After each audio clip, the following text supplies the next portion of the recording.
Well, shalom everyone, and welcome to another edition of Natan Lawrence talking about his upcoming book. This is HoshanaRabbah.org is our website. I'm speaking live to the folks here on the Zoom meeting on Shabbat, as well as later on. This will be become a YouTube video for those of you that want to catch it there. So anyway, I'm continuing going through a book that I wrote many years ago, which, Lord willing, we'll get to publish here in the near future, entitled The Gospels Decoded, Prophetic Pictures of End-Time Events. And for those of you just jumping into this teaching, you might want to go back and listen to the very first introduction, because it explains what the nature of this book is. And I'm just going to continue where we've left off. And if you're confused, it's like jumping in the middle of a movie and you don't know what came before, but you can go watch previous videos and catch up. All right, so today we're going to be talking about Yeshua teaches on the restoring of the two houses of Israel. We've already been kind of alluding to the regathering of the tribes of Israel, and Yeshua's teaching about that. You know, he came for the lost sheep of the house of Israel, and he sent his disciples to the lost sheep of the house of Israel. And we've discussed who the lost sheep of the house of Israel are, where they went, who they became, where they lived originally, and a lot of their history, and what he instructed his disciples to teach them, and it involves ultimately everyone on the whole earth, not just the Jews or the Christians, but ultimately everybody. And we've been talking about that from Genesis to Revelation. It's a message that's throughout the Bible. So today we're going to get into Yeshua teaching on the restoration of the two houses of Israel. And we're going to cover the point, Yeshua's compassion on the scattered sheep. Matthew 9:35 through 38 is our passage, and we're going to explain this passage at its drosh or allegorical prophetic level. And so I'm going to read the passage right now. And Yeshua went about all the cities and villages, teaching in their synagogues and preaching the gospel of the kingdom and healing every sickness and every disease among the people. But when he saw the multitudes, he was moved with compassion on them, because they fainted and were scattered abroad as sheep having no shepherd. Then said he unto his disciples, the harvest truly is plenteous, but the laborers are few. Pray therefore that the master of the harvest will send forth laborers into his harvest. Now, many of you have heard this verse, the harvest is plentiful or plenteous, but the laborers are few. You've heard this many, many times, but you never knew the context in which he was saying it and what the larger illusions, what he was alluding to when he said this. So the prophetic points we want to analyze in this discussion is verse 36, the scattered abroad, and verse 36 also, where it mentions the sheep having no shepherd. So here we see Yeshua, our Messiah, continued his ministry of healing the shepherdless sheep of the house of Israel and the house of Judah. Basically, the Jews and the Christians. Well, they weren't Christians yet, but that's who they became. Who had been scattered, hurt, maimed, and exploited by the hypocritical and self-righteous and self-serving religionists of that day and down through the ages, even into our day. So I keep making references to Ezekiel 34. So I think at this point, I'm actually going to turn to Ezekiel 34 and read a few of the things that it says that the hireling pastors and shepherds. Shepherd is another term for pastor. A shepherd, the Greek word is poimon, P-O-I-M-O-N. And then the Hebrew word is rohe, R-O-H-E. When it says the Lord is my shepherd, it's rohe, and that's the Hebrew word. And a shepherd or a pastor they're basically synonymous terms in both the Greek and the Hebrew. People are familiar with the term pastor. That's a very common term in the Christian church, but it comes from the Greek word poimon, or the Hebrew word rohi, which literally means a shepherd of sheep. I like the term shepherd, preferable to pastor, because pastor doesn't really mean anything. It's like the head of a church, head of a congregation, or whatever. But I like the term shepherd because a shepherd evokes the concept of actually shepherding sheep and taking care of sheep. And as many of you know, I grew up on a sheep farm, and it was my job to take care of sheep since I was a little child, all the way up into my early 20s when I moved off, early to mid 20s when I moved off the farm. And I took care of the sheep. So sheep means something personally to me. I love the sheep, and I love sheep. They're kind of stinky, but I do love sheep. Every time I come across sheep, if I happen to be on somebody's property in a farm, I just feel I got to go up and start, if they're tame enough, I got to go up and start loving them and nuzzling up against them. I do love sheep a lot, and it was my job to help take care of them. In fact, I was the one who did it. I was the oldest son on the farm, and I took care of them morning and night, had to make sure they had food, keep their barns clean. I helped them give birth all the way, protect them from varmints, kept the fences, the barns, the gates, everything maintained. And then when it came to butchering, it was an active farm, so we used the sheep for meat. I helped my father butcher the sheep, and we did everything. So we sheared them. We did the veterinary work. We took care of their hooves, dewormed them, helped them when they were injured. I mean, go on and on. If a lamb was, a mother died giving birth, or the mother rejected the lamb, then it was my job to take care of the lamb. We'd bring the lamb into the house, literally into the kitchen of the old farmhouse, and we would keep the lamb while it was young in a pen, and keep it warm. And then when it was old enough to be on its own, its fur had grown out, it could be on its own. It was my job to feed the lamb a bottle a morning and night, and then little by little it would begin to feed on the grass. I understand sheep. I've been around sheep. It's something that even now as I'm talking about, I'm feeling my heart, strings of my heart kind of tugging a little bit, if you will.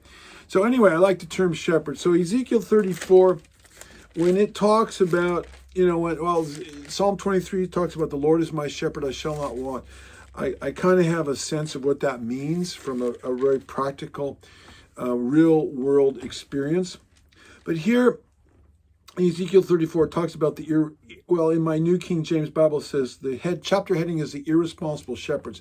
If we go to John chapter 10, Yeshua says, I am the good shepherd. I am the door. I'm the one, the door of the sheepfold, and I protect the door. I lay my life down and for the sheep. I protect the sheep so that nobody can, or nothing, no predators or varmints or wolves can get into the sheepfold. They got to go through me.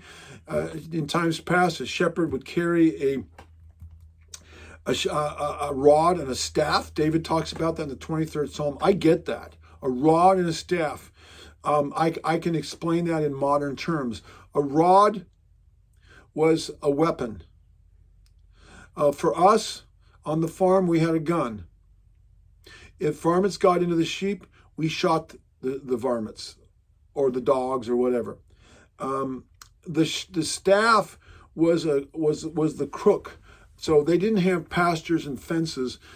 They'd actually lead the sheep, and they'd keep the sheep together, and they'd use the staff to guide the sheep. On the farm nowadays, we have fences. That's the staff. And it was my job to maintain the fences so the sheep couldn't get out and the predators couldn't get in. We had sheep, what we call sheep wire, livestock wire. It's a wire woven into square segments, and then we have 3 strands of barbed wire on top. That wasn't to keep the sheep in, because sheep can't jump. It was to keep animals from jumping in. They get hung up on the barbed wire. The sheep wire was about 4 feet tall, and then we had 3 strands of barbed wire on top of that. And it was my job to make sure the fence posts were in good shape, and the wire was stretched tight, and so the sheep couldn't get out and get hurt, get lost, get injured, or whatever, and also keep predators out. So I understand when Yeshua said he would have to protect his sheep. It was my job. If I heard a rustling in the sheep pasture, I kept the window open, of the old farmhouse.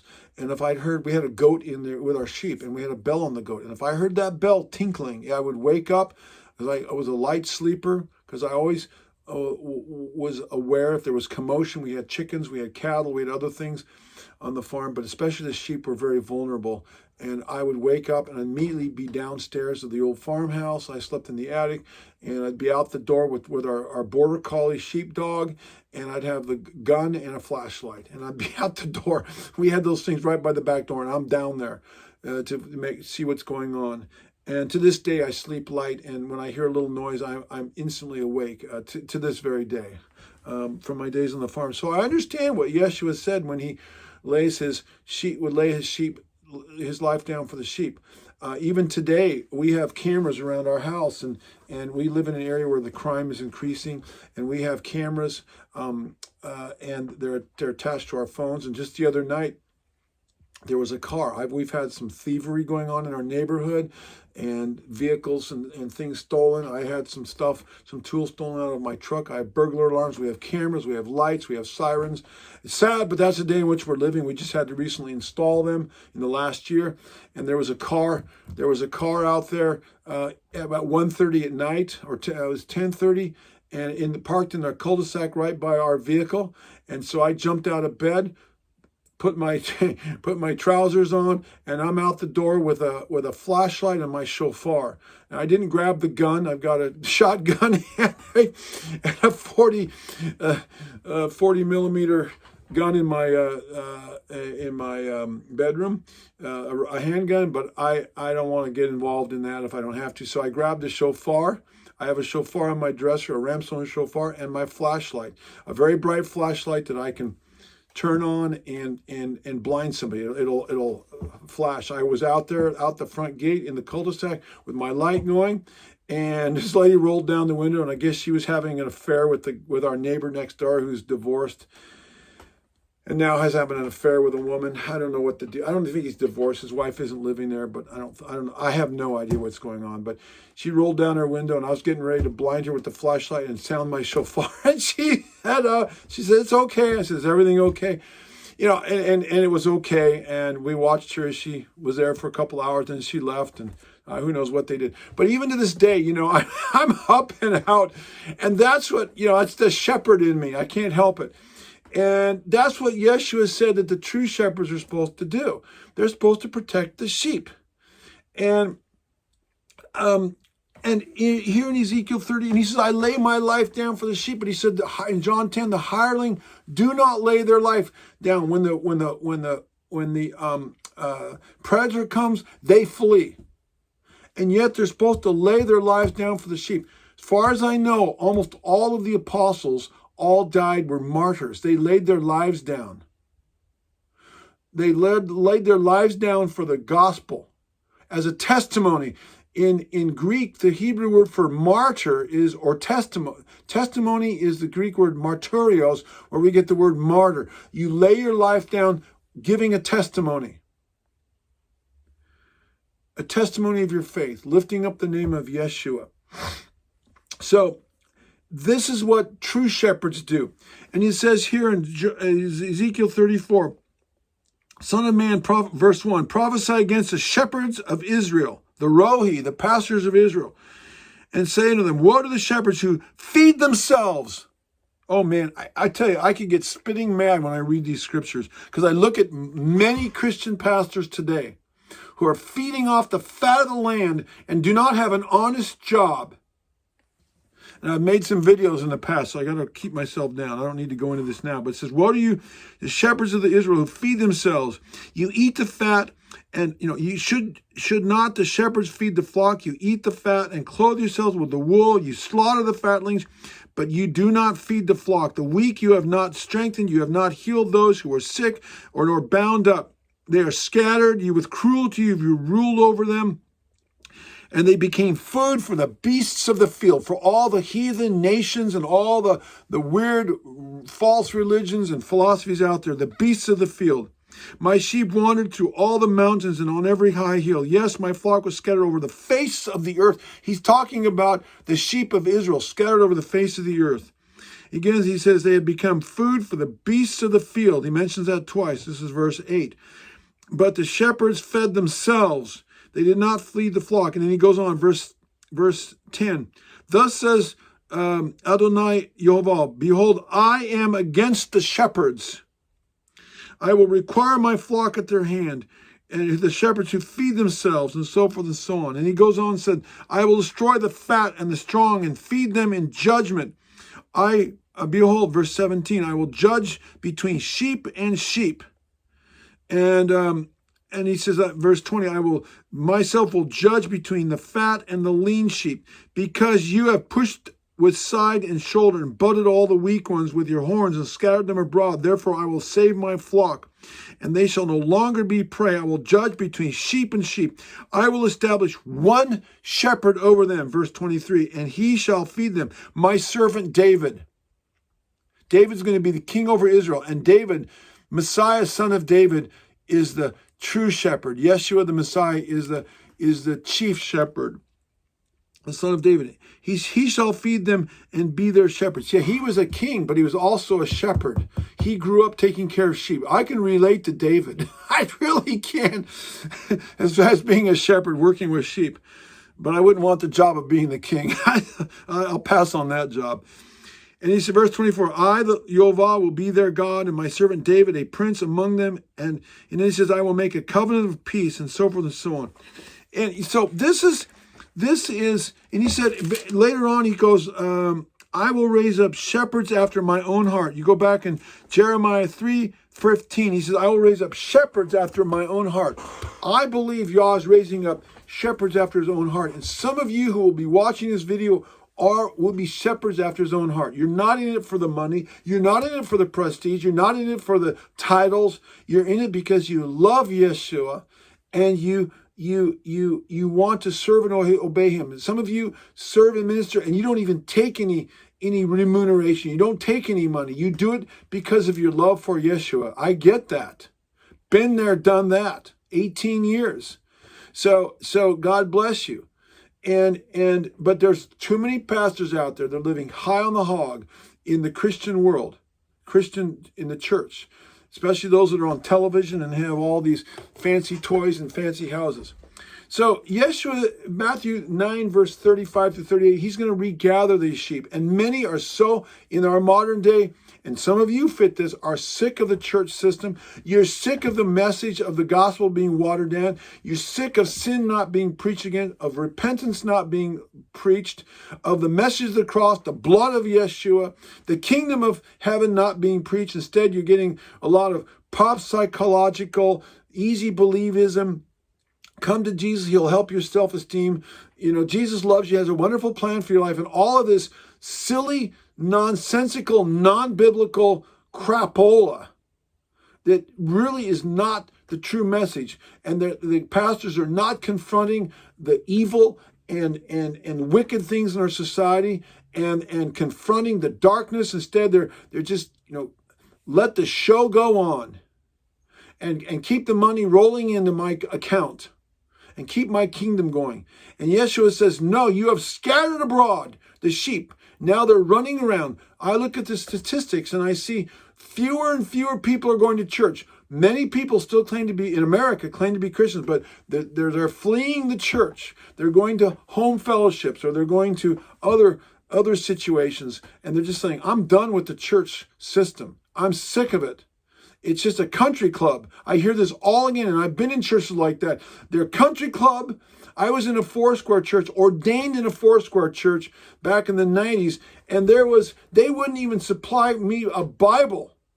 I was ordained as the church evangelist, and they wouldn't even give me the money. I was impoverished, and I had a prison ministry, and one of the inmates, a young fellow in the prison, wanted a Bible, wanted a Spirit-filled life Bible, and I didn't have the money. It was like $100. This is over 20 years ago, 25 years ago. And they wouldn't give me the money. Although we got to run it before the board and allocate the money. Meanwhile, they're sending money at that time, $40,000 a year of the church going to India, Africa, and South America. But they couldn't support their own church evangelists. And I tried to get them right 2 blocks down from the church building that they owned was a tavern. All you got to do is walk down the sidewalk 2 blocks, and there was a tavern. I said, send some prayer warriors with me, and let's reach out to the people going into that tavern and pray for them. And that I couldn't even get them to do that. I was so frustrated with that church, I finally left it. I'm not picking on the Foursquare. I found it in the Adventist church, Catholic church, the Pentecostal, Charismatic, Baptist, everywhere I went. And I ministered in those areas with a lot of pastors and shepherds for many years. I just finally said, enough of this. And, I could go on and on with these stories, not picking on any one individual. And many of you can relate to what I'm talking about. I just, finally, y'all said, get out of that Babylon. So, and I find the same to be true in the Messianic Hebrew Roots movement. They're not preaching the gospel to the lost. They're not feeding the hungry. They're doing the same thing. So, you know what? We all need to get right on these areas. Yeshua, he went out to the lost sheep. We need to do the same thing. Gather them in and turn away from these ungodly, hypocritical, hireling shepherds. So Yeshua's ministry in Matthew 9:35-38 was to gather in the lost and scattered sheep of the house of Israel. That's been going on for 2,000 years, and he will culminate it when he brings the exiles of Israel back, and we're part of that, and it will terminate or it can culminate at his second coming and continue into a great regathering that will be taking place during the millennium, when you as people that he's raising up to be the bride of Yeshua and future kings and priests in his kingdom will be ruling and reigning with him and taking the message of the gospel out to the world, to those out there in the millennial kingdom, to bring them in to the kingdom of Elohim. And you say, well, I don't have a ministry now. I'm not a pastor. You are being prepared for that. You are learning and you are being discipled and you are being equipped. Your time has not yet come. It is coming. Trust me, the big names that are on TV, the big names, and I don't know, but I think they're going to be the least, because they're busy getting their rewards here and now. You remember Yeshua said that. There's some that get the rewards now. You're going to get your big reward later, and you're going to be the ones that they're going to come before and bow before, as it says in Revelation chapter 3 about the church of Philadelphia. They will come, the ones that reject you will come and bow down before you. Not in worship, but in honor. There's only one person we bow to in worship, and that's Yeshua. All right. The next thing we want to talk about is the parable of the large net. And this is continuing the message of the restoring the 2 houses of Israel. So this is where Yeshua is giving a parable about a net. And this is in Matthew 13, verses 47-50. And I quote, "Again, the kingdom of heaven is like unto a net that was cast into the sea and gathered every kind, which when it was full, they drew to the shore and sat down and gathered the good into vessels and cast the bad away. So shall it be at the end of the age. The angels shall come forth and sever the wicked from among the just and shall cast them into the furnace of fire. There shall be wailing and gnashing of teeth." So the prophetic points we want to analyze in this passage in Matthew 13 is like a net cast into the sea, gathered every kind, gathered the good, and cast the bad away. So this is another parable that relates to the kingdom of Elohim and correlates with the concept of Yeshua's servants being fishermen or fishers of men, or more accurately, anyway, fishers of men seeking the lost Israel, the lost tribes of Israel, the descendants of Ephraim and Manasseh and the other tribes, and who comprised of the northern kingdom of Israel, and whom the scriptures liken in Genesis 48:16, which we've referenced many times, as being like fish mixed throughout the seas of humanity. And we have shown again and again that these are end-time prophecies, and this refers to the Christians, who are both the spiritual and the biological descendants of Ephraim and Manasseh and the other 10 tribes who was scattered to the four corners of the world, whom Yah is gathering back.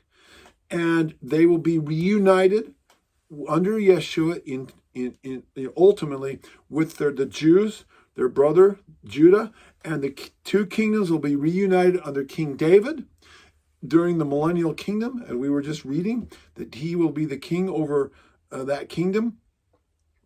In Ezekiel 34, Ezekiel 37 talks about that as well, several chapters later. Well, David will be the king. The 12 apostles will be the king over kings over the 12 tribes, and Yeshua will be king over all the kings, and there will be other nations and other tribes, probably that you will be kings and priests ruling and reigning with Yeshua in his kingdom over.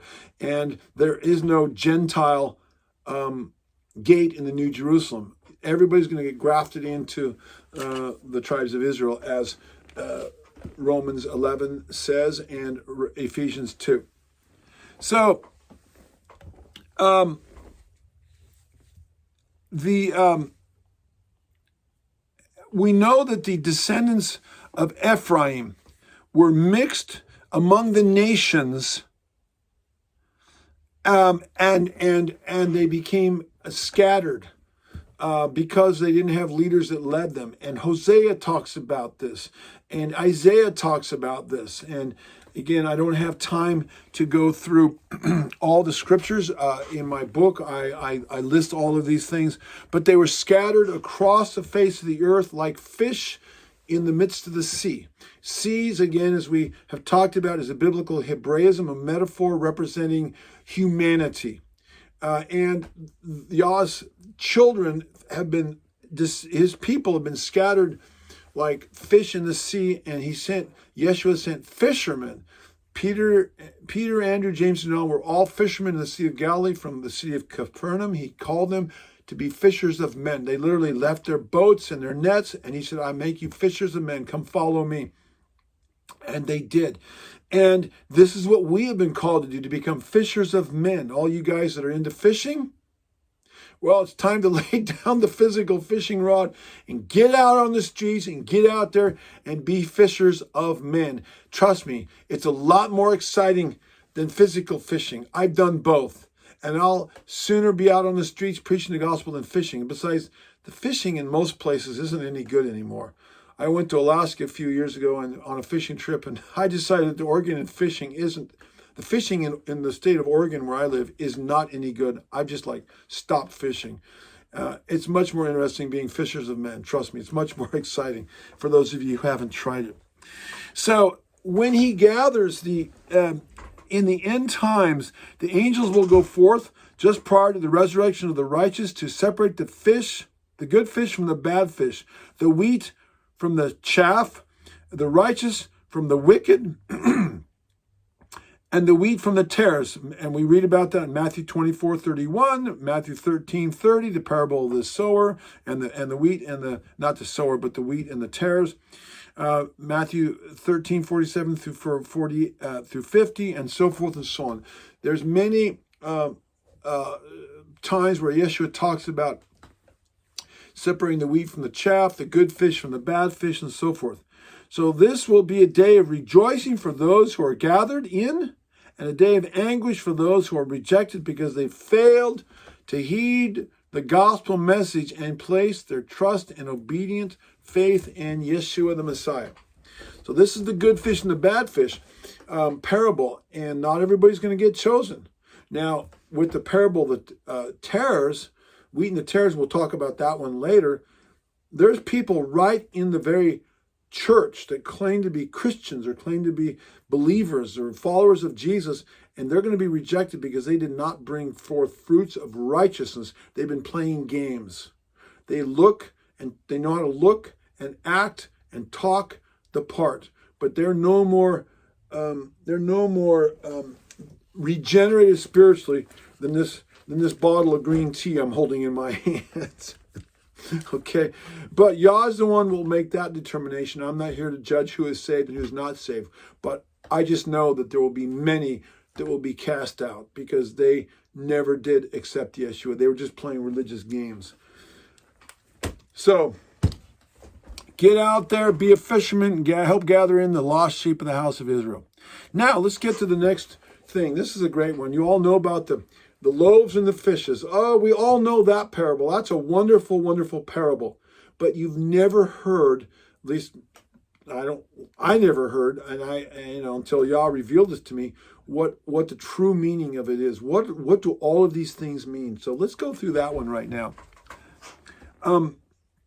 This is a rather long passage. It's Matthew 14, verses 13 through 21. I'm not going to read the whole thing, but this was after the death of John the Baptist, and he departed from the ship after he crossed the Sea of Galilee into the desert or the wilderness up on a mountain to rest for a little while in a set apart place. And when the people heard that he was there, they came to him on foot from all the cities that were around that area. And Yeshua went forth, and he saw a great multitude, and he was moved with compassion, even though he was tired and weary, but he was moved with compassion, and because they were as sheep having no shepherd. So here, these were people in his day. Yes, they had synagogues in every city. There were the Pharisees that manned the synagogues, and you had the Sadducees that manned the temple, but these people were in it for themselves. These religious leaders, they were hypocrites. They were not true shepherds. They were hirelings. They really didn't care about the sheep. They were in it for their own glory, their own financial gain, their own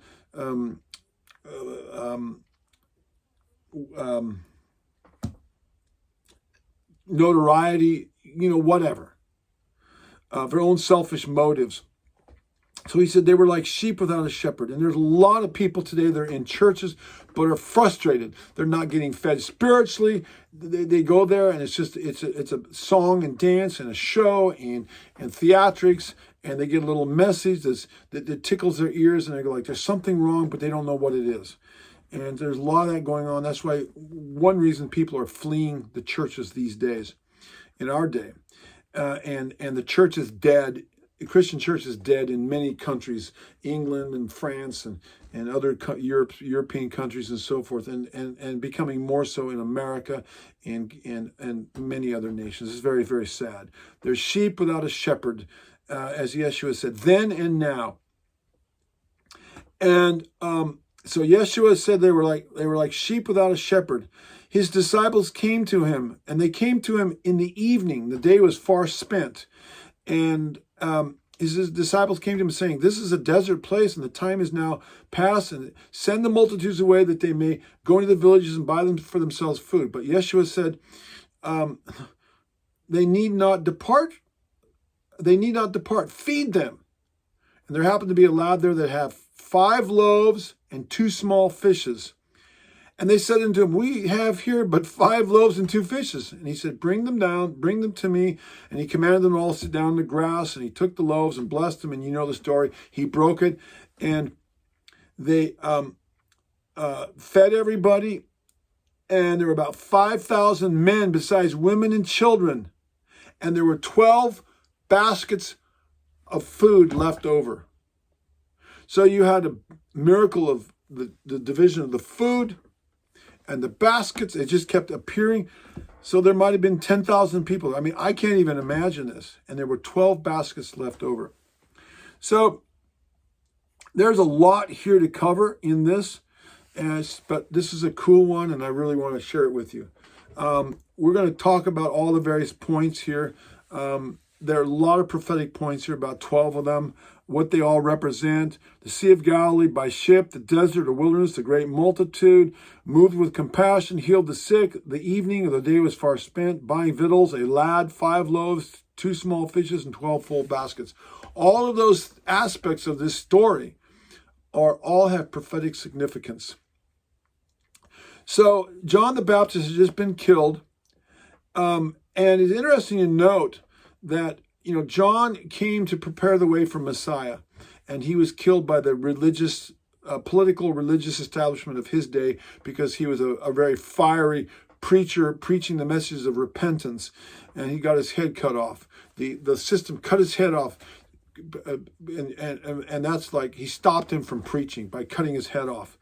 Well, in the end times, I don't know who the two witnesses are, but there's two witnesses that are going to come.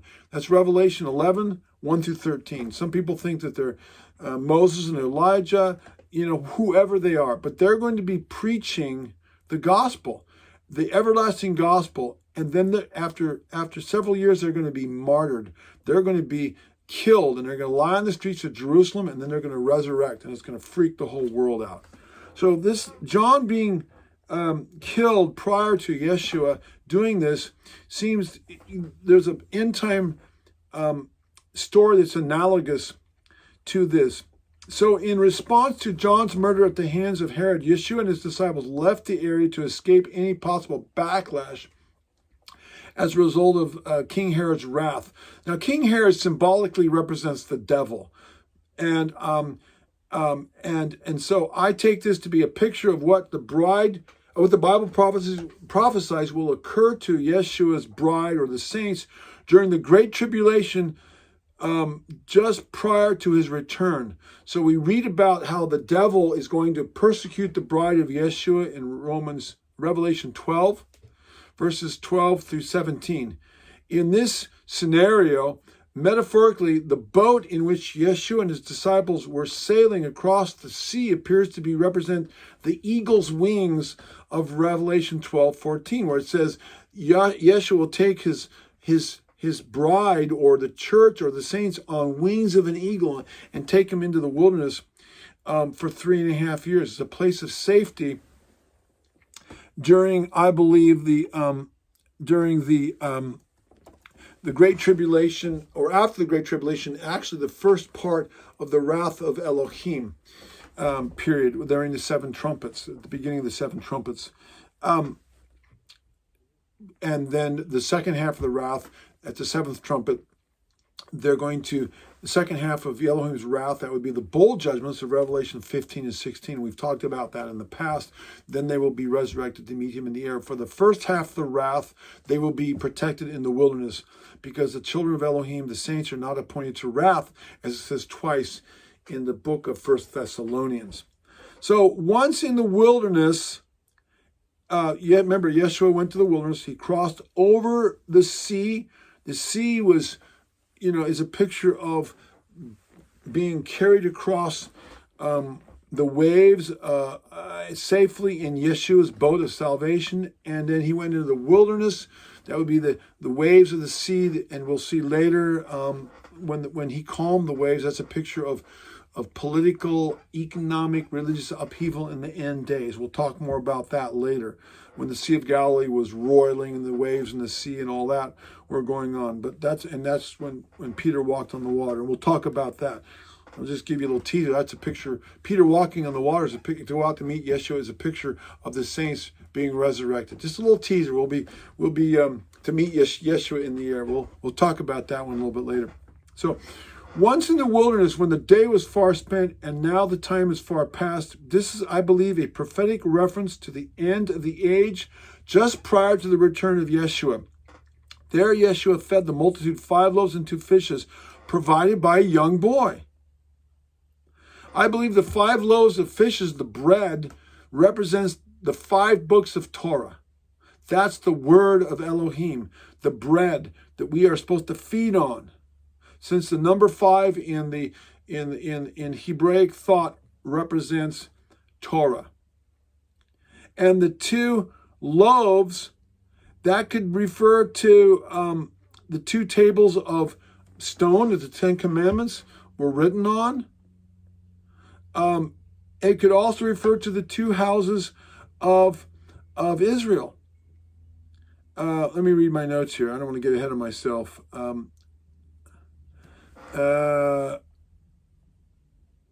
Let's see here. Well, let me go back to the 5 loaves and the 5 loaves. That prophetically, I believe, represents Yeshua, who is the bread of life, and the Torah word of Elohim that was made flesh, who we are to feed on. The 2 fish could refer to the 2 houses of Israel, the house of Judah and the house of Ephraim, or to the northern kingdom and the southern kingdom, who are likened to fish in the Sea of Galilee, as we've just talked about. And the fact that a lad provides the makings for the dinner shows us that the Torah word of Elohim is neither too difficult for Yoval's people to understand nor to obey. For even a child, that's Deuteronomy 30, verse 11 through 14, where it says the Torah is not too far from you. It is near you. It is in your heart. It has been written. It's in your mind. And Paul quotes that in Romans 10. And for Torah, he inserts the name Yeshua, who is the living Torah. Go read that. He quotes Deuteronomy 30, but he puts for Torah, he puts for the law or the Torah, he inserts and substitutes the word Yeshua, who is the living Torah. In Paul's mind, the written Torah and the living Torah were indivisible. They were the same thing. And how the Christian church can separate Yeshua the Messiah from the written Torah, the very words and instructions and righteousness that came from his mouth when he, as the word of Elohim, spoke these words of life and truth to the Israelites. How the Christian church can separate these two, it's impossible. It's like separating water from wet, or smell of coffee from coffee, or whatever. You can't separate them. They're indivisible. Anyway, so, and I was just thinking here about the two loaves, or the two fishes. If the five loaves represent the five books of the Torah, it's possible, and this may be a better, I'm just thinking about this as I'm giving this, it may even be a better analogy, and I don't have it written here. I probably need to, I'm going to come back and amend my notes. But instead of the two fishes, it could represent the two, I'm just thinking out loud here. Bear with me, because sometimes you get revelation while you're preaching. Fish does represent I think it would represent, I was going to say it could represent the two aspects of Torah. Love God with all of your heart, soul, mind, and strength, and your neighbor as yourself. And the two tablets of stone that the Ten Commandments were written on. The first side was how to love God with all of your heart, soul, mind, and strength. And the second set of tablets represents how to love your neighbor as yourself. And we have our hearts have two sides, the left side and the right side. I forget the technical term, but two compartments. And we're to have his laws written on our hearts, which teaches us, again, his laws teach us how to love Elohim with all of our heart, soul, mind, and strength, and our neighbor as ourselves, which is the Shema, based on Deuteronomy 6, verse 4, and then Leviticus is it 16 or 18? I forget where the second half of that comes from. But now that I think back on it, I think the two fish would represent the two houses of Israel. And it could also represent spirit and truth, the two aspects of the Torah.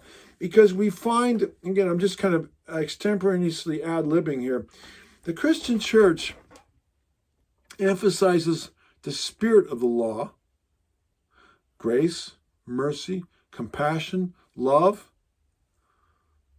and not the letter, to the exclusion of the letter. Grace as opposed to law.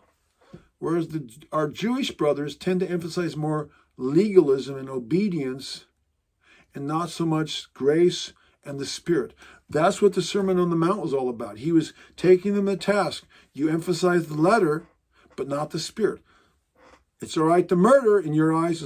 It's all right to commit adultery as long as you don't murder. It's all right to lust as long as you don't commit adultery. It's all right to hate as long as you don't murder. And he was saying, no, you need to do both. You need to not murder and not hate, not lust and not commit adultery. And he gave other examples of that. Okay, so that's what the two fish can represent. I think it does represent the two houses of Israel, but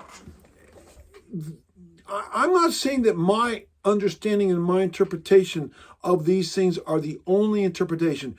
There may be other interpretations as to how you interpret these these symbols in the Bible. This is what I have been given, but there could be more to it. I don't want to limit it to just what I have given. I think that there's more to be learned on this. So maybe this will provoke some of you to meditate on these things, and maybe you'll come up with revelation that I have not received up to this point. So Yeshua was moved with compassion toward the multitude because they were sheep without a shepherd.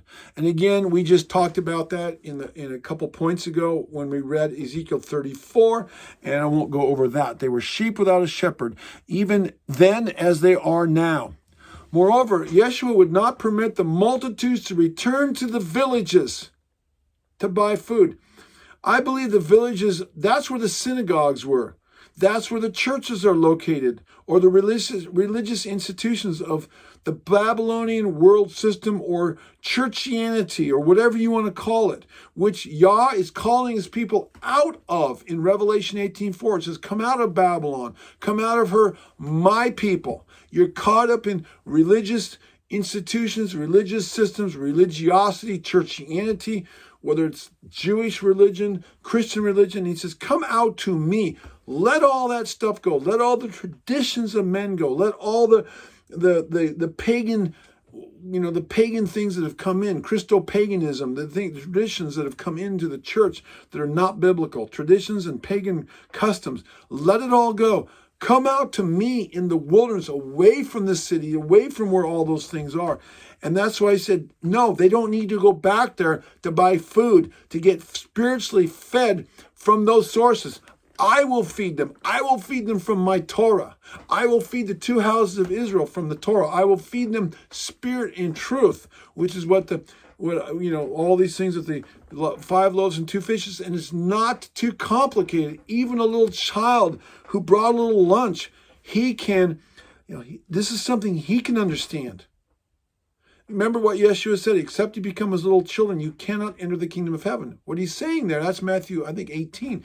He goes, the gospel is not so convoluted that you have to have a doctorate of theology, or a doctorate of divinity, or a doctorate of language, Hebrew and Greek, or a doctorate or PhD in this or that or whatever. A child can understand it. You don't need these people. I mean, they're helpful, but sometimes they're more of a hindrance because they have gotten all caught up in religiosity and men's traditions, by which the word of Elohim has been made of none effect. So there were 12 baskets left over in the wilderness. That tells me that Yehovah is totally capable of feeding his people in the wilderness, physically and spiritually, in the end times, if and when we are called to leave the world system and go. If we are marginalized or excluded because of the mark of the beast, or the devil runs us out of our places where we live, where we work, he can feed us physically and spiritually. And we don't need to run to the church or the church system, which will probably be part of the problem. Because what does it say what did Yeshua say in Matthew 16, verse 1? He goes, in the last days, well, he doesn't say in the last days, but he said, the time will come when they will kick you out of the synagogue and kill you, thinking that they do God service. Verse 16, John 16:1. These things have I spoken to you, that you should not be made to stumble or be scandalized. They will put you out of the synagogues or the churches. Yes, the time is coming that whoever kills you think that they offers God service. And these things they will do to you because they have not known the Father nor me. But these things have I told you, that when the time comes you may remember that I told you them. And these things I do not say to you at the beginning because I was with you. So the word service there, if you look it up in the Greek, it literally means doing religious service. They will think that they are actually doing the will of God by kicking you out and by murdering you, either literally or with their mouths, or by cutting you off from their community. So the number 12, remember there are 12 baskets left over. That means he had sufficient enough to feed his sheep. 12 also speaks of perfect government. The 12 apostles, Yeshua said, will sit on 12 thrones, ruling the 12 tribes of Israel, Matthew 19, verse 28. And eventually, only redeemed and glorified Israel will inhabit the New Jerusalem, which has 12 gates, named after the 12 tribes of Israel. There is, again, no gate labeled Gentile, Revelation 21, verse 12. This will be a perfect governmental system and in Yehovah's eternal kingdom, and he will feed his sheep, and they will be ruled and reigned over by godly, righteous, Torah-obedient people, and they will be able to come into New Jerusalem and be fed spiritually. There's all kinds of illusions here representing the number 12, and so anyway, I hope that was a blessing to you, and you have a better understanding of this wonderful event of the 12 loaves and 2 fishes in Yeshua's ministry. All right, I think we're going to stop there. The next time we will cover Matthew 15:21, the faith of a Gentile woman, and there's a lot to cover there. Beautiful, another story. This was the Gentile woman. I think the Syrophoenician woman. That came in. She was a total Gentile. And yet Yeshua, even though he was sent to the lost tribes of the house of Israel only, but he had compassion because this woman had faith. Look, his arms are open wide to everyone. He died with his arms open wide.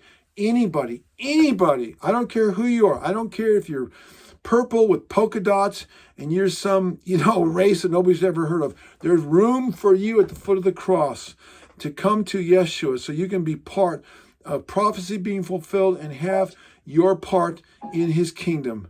Hallelujah. I hope you are blessed. To Elohim be the glory. Soli Deo Gloria. Amen.